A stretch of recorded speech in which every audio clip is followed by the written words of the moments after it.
Setelah mempertimbangkan kriteria yang dikeluarkan oleh BNPT serta penyimpangan yang dilakukan oleh para ustadz dai berpaham Wahabi Salafi, akhirnya Muzakarah Alim Ulama memutuskan dan menetapkan bahwa kelompok Wahabi Salafi sebagai aliran terlarang di Indonesia. Berikut ulasan lengkapnya. Akhir-akhir ini, dunia maya Indonesia selalu dibuat gaduh oleh berbagai kontroversi penyimpangan aliran Wahabi Salafi. Setelah sebelumnya masyarakat dibuat gaduh oleh serangkaian drama penutupan pusat Wahabisasi Masjid Diror Imam Ahmad bin Hambal Bogor, kini publik Indonesia dikejutkan oleh beredarnya rilis kabar tentang pelarangan aliran Wahabi Salafi. Menurut kabar yang dipublish oleh berbagai media ternama Indonesia itu, aliran yang dibawa oleh Muhammad bin Abdul Wahab itu termasuk salah satu dari sekian aliran menyimpang yang keberadaannya sangat mengancam terhadap akidah umat Islam Indonesia. Hal ini didasari oleh berbagai bukti dari berbagai pernyataan menyimpang, dolal, provokatif para dai atau ustadz berpaham Wahabi Salafi yang selalu menyesatkan, membid'ahkan, bahkan mengkafirkan setiap amaliyah yang tidak sejalan dengan cara pandang Wahabi Salafi.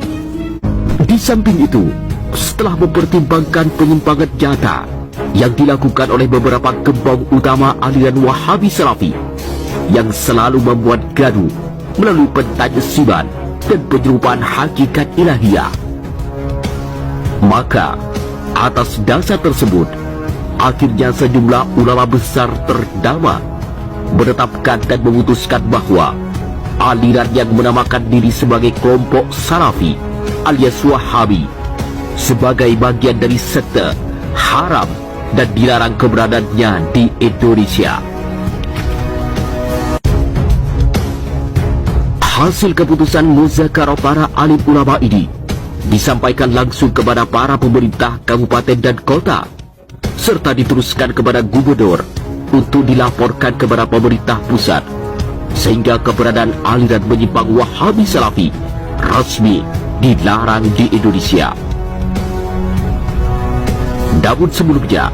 patut diketahui secara seksama bahwa saat ini aliran Wahabi Salafi tengah menjadi sorotan utama umat Islam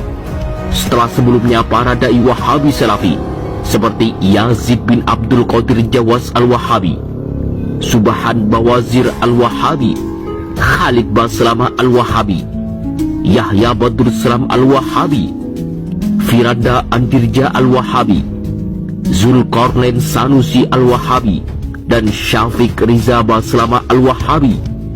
selalu membuat gaduh masyarakat melalui berbagai pembid'ahan, pensyirikan, dan pengkafiran terhadap berbagai amaliyah mayoritas umat Islam Indonesia. Maka sangat wajar manakala para alim ulama melakukan muzakarah dan menetapkan bahwa aliran Wahabi Salafi tersekte, sesat, dan terlarang di Indonesia.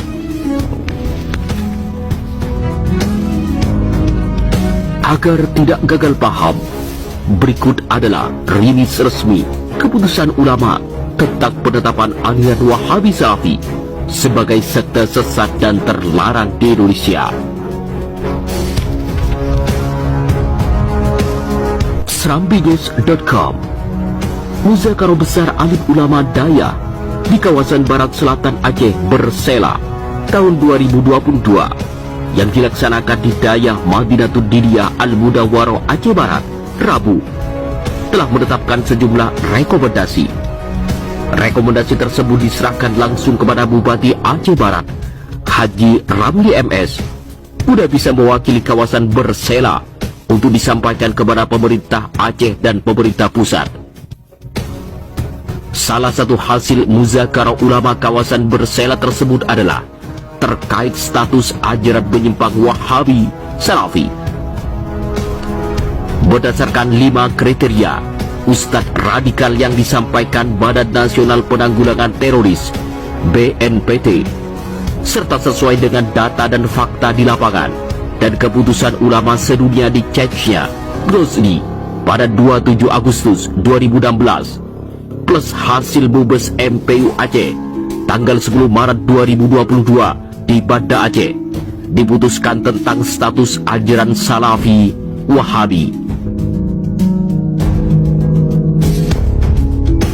bahwa sesungguhnya ajaran Salafi Wahabi yang suka mentajsibkan, membentukkan, mentashbihkan, menyamakan Allah, mensyirikkan, mengkafirkan, dan membid'ahkan kearifan budaya lokal dan keagamaan Aceh dan Indonesia pada umumnya adalah sesat dan haram penyebarannya di Aceh dan Indonesia. Sebab itu, para ulama bersela meminta kepada pemerintah Aceh untuk memerintahkan bupati atau wali kota se-Aceh untuk mencabut izin operasional lembaga pendidikan dan fasilitas yang melayani pengajian-pengajian yang dapat memecah belah anak bangsa. Meminta kepada pemerintah Aceh, khususnya para bupati dan wali kota yang berada di barat selatan Aceh,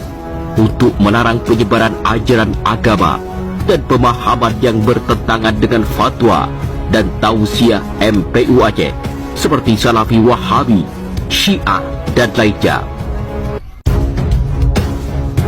Meminta kepada pemerintah Aceh, khususnya para bupati dan wali kota yang berada di Barsela, untuk mencabut izin operasional media elektronik, media cetak, dan lainnya yang terindikasi memecah belah umat Islam. Meminta dengan tegas kepada para bupati dan wali kota yang berada di Barsela untuk menjalankan dan melaksanakan fatwa MPU Aceh nomor 9 tahun 2014 tentang pemahaman